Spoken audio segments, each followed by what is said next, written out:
Good evening বন্ধুরা, তোমরা সবাই কেমন আছো? আমি বেশ ভালোই আছি।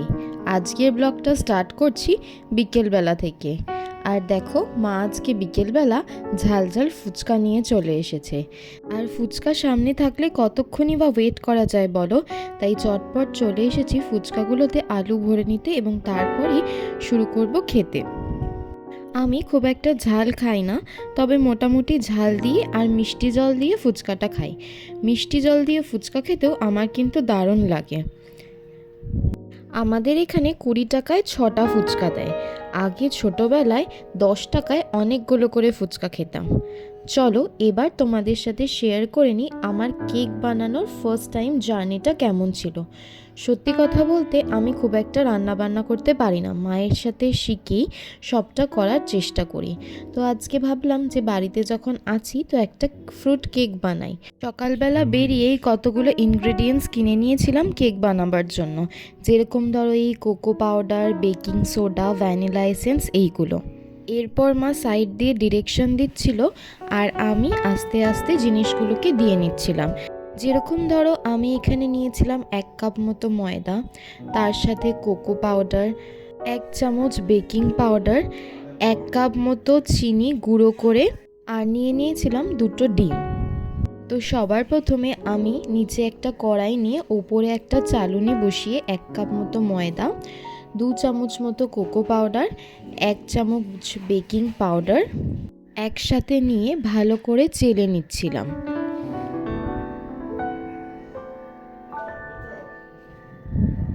তোমরা হয়তো ভিডিওটা দেখতে দেখতে এটা বুঝতে পারছো আমি পাকা রাঁধুনি নই, তবে চেষ্টা করি টুকটাক রান্না করার, কারণ আমার রান্না করতে বেশ ভালোই লাগে। কিন্তু সময়ের অভাবে এবং মায়ের ভয়ের জন্য আমি সব রান্না সবসময় করে উঠতে পারি না। আর এর মধ্যে 1 টিস্পুন মতো বেকিং সোডাও দিয়ে নিয়েছিলাম। তো তোমাদের যেটা বলছিলাম, মায়ের ভয়। আসলে মা আমাকে একা রান্নাঘরে ছাড়তে এখনও ভয় পায়। তাই মা বলে আমি যখন পাশে দাঁড়িয়ে থাকবো তখনই রান্না করবি। আমি ভেবেছিলাম একটু কফি আর চকলেট ফ্লেভার মিশিয়ে কেকটা বানাবো, তাই আমি এখানে 2 চামচ মতো কফি ফ্লেভারও অ্যাড করে নিয়েছিলাম। তোমরা চাইলে কফিটা স্কিপও করতে পারো। এই শীতকালের সিজনে সবার বাড়িতেই মোটামুটি কম বেশি কেক রান্না করা হয়। অনেকে মাইক্রোওয়েভে করে আর অনেকে প্রেশার কুকারে। আগে যখন আমাদের মাইক্রোওয়েভ ছিল, মা প্রায়ই বেকিং করতো কেক, বিস্কিট, বাট এখন আর করা হয় না। তাই আজকে ভেবেছি আমি প্রেশার কুকারেই কেকটা বানাবো। এই দেখো, আমি ইনগ্রেডিয়েন্টসগুলোকে ভালো করে চেলে নিয়েছি, আর যেগুলো চালুনির মধ্যে গোটা গোটা হিসেবে ছিল সেগুলো হাত দিয়ে মিক্স করে নিচ্ছি। আসলে সত্যি কথা বলতে আমি খুব ভয়ে ভয়েই কেকের রেসিপিটা বানিয়েছিলাম সেদিনকে, কারণ বুঝতে পারছিলাম না প্রথমবার বানাচ্ছি আদেও জিনিসটা খাওয়ার মতো হবে কি না। না খাওয়ার মতো হলেই জিনিসগুলো তো নষ্ট, তাই না? আর সত্যি কথা বলতে খাওয়ার জিনিস নষ্ট করতে আমার পার্সোনালি খুবই খারাপ লাগে। এরপর ওই মিশ্রণটা সাইডে সরিয়ে রেখে আমি একটা বাটিতে 2টো ডিম ফাটিয়ে নিয়েছিলাম। আমি মায়ের থেকে মেজারমেন্টগুলো জেনে নিয়ে তবেই এই কেকের ইনগ্রেডিয়েন্টসগুলো দিয়েছিলাম। যেমন ধরো 2টো ডিম দিয়ে কেক বানালে তার জন্য 1 কাপ মতো ময়দা আর 1 কাপ মতো চিনি দিলেই হবে, কারণ বেশি ময়দা বা বেশি চিনি হয়ে গেলে কেকটা মোটেও ঠিক হবে না। আর একটা জিনিস, মা বলল এই ডিম ফেটানোটাই হচ্ছে সবচেয়ে বড় মেন জিনিস। ডিমটা যত ভালোভাবে ফেটবে ততই কেকটা বেশি ফোলা হবে এবং সফটও হবে। তো আমি ভালো করে ডিমটাকে ফেটিয়ে নিচ্ছিলাম। মা বলল ধৈর্য ধরে 10 থেকে 15 মিনিট মতো ভালো করে ডিমটাকে ফেটাতে হবে, তারপরে এক এক করে গুঁড়ো করে রাখা চিনি এবং বাদ বাকি ইনগ্রেডিয়েন্টসগুলো দিতে হবে।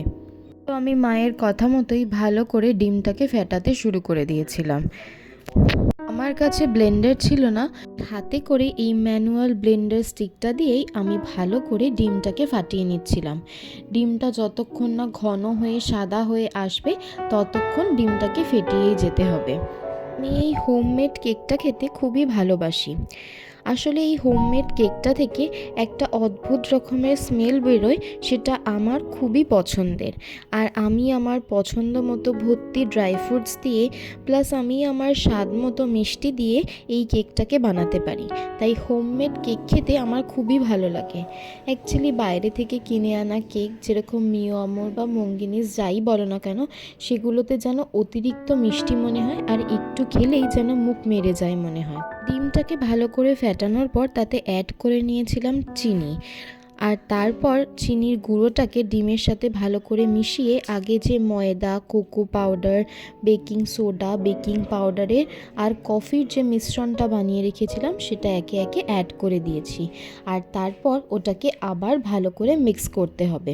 আর এই মিশ্রণটা ততক্ষণই মিক্স করে যেতে হবে যতক্ষণ না একটা স্মুথলি কেকের ব্যাটার টেক্সচার দিচ্ছে। অ্যাকচুয়ালি যদি বাড়িতে এরকম মাঝে সাঝে কেক বানিয়ে রাখা যায় তাহলে অনেক সময় অফিস বা স্কুলের টিফিন নিয়ে যেতেও অনেক সুবিধা হয়। বা কখনো অফিস থেকে ফিরে বা স্কুল থেকে ফিরে গরম গরম কফির সাথে কেকের একটা স্লাইস নিয়ে খেলে অদ্ভুত একটা শান্তি পাওয়া যায়, মনেরও শান্তি, পেটেরও শান্তি।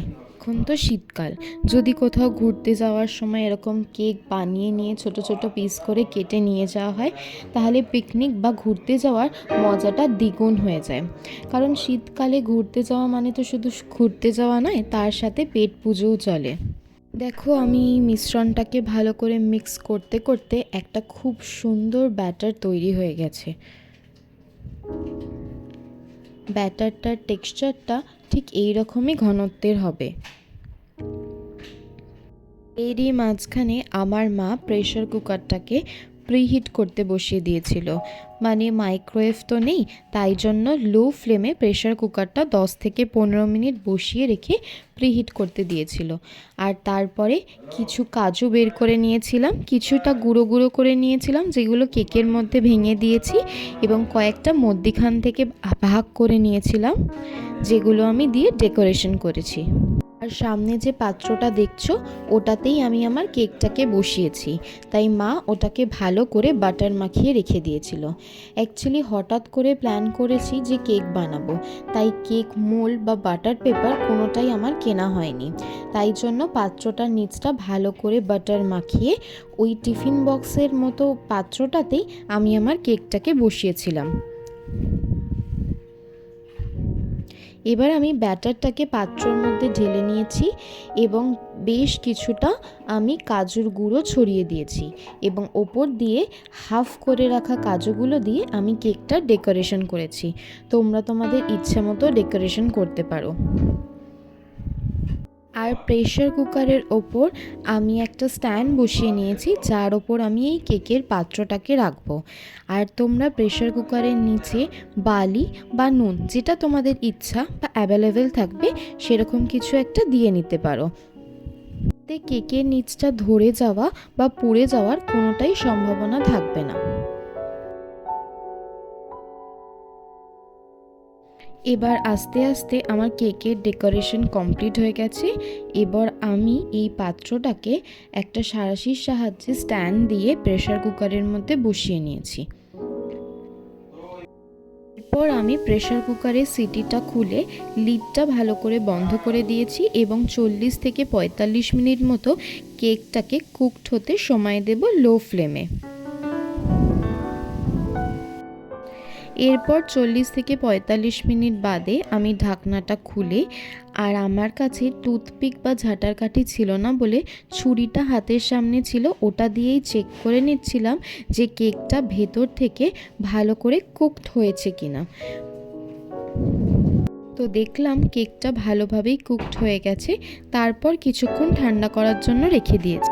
দেন কেকটা ভালো করে ঠান্ডা করার পর আনমোল্ড করে নিয়েছি, আর একটুখানি খেয়ে দেখছিলাম আর তোমাদেরকেও দেখিয়ে দিলাম সফট হয়েছে কতটা। বিশ্বাস করো আমি লিটারেলি ভগবানের নাম নিয়ে কেকটা বানিয়েছি, আর কেকটা যে নষ্ট হয়নি, জিনিসটা যে প্রপারভাবে হয়েছে, এতেই আমি ভীষণ খুশি হয়েছি। মেবি নেক্সট টাইম হয়তো আরও ভালোভাবে করতে পারবো। এই জার্নিটা জানতে হলে তোমরা কিন্তু আমার পেজে চোখ রেখো আর ফলো করো।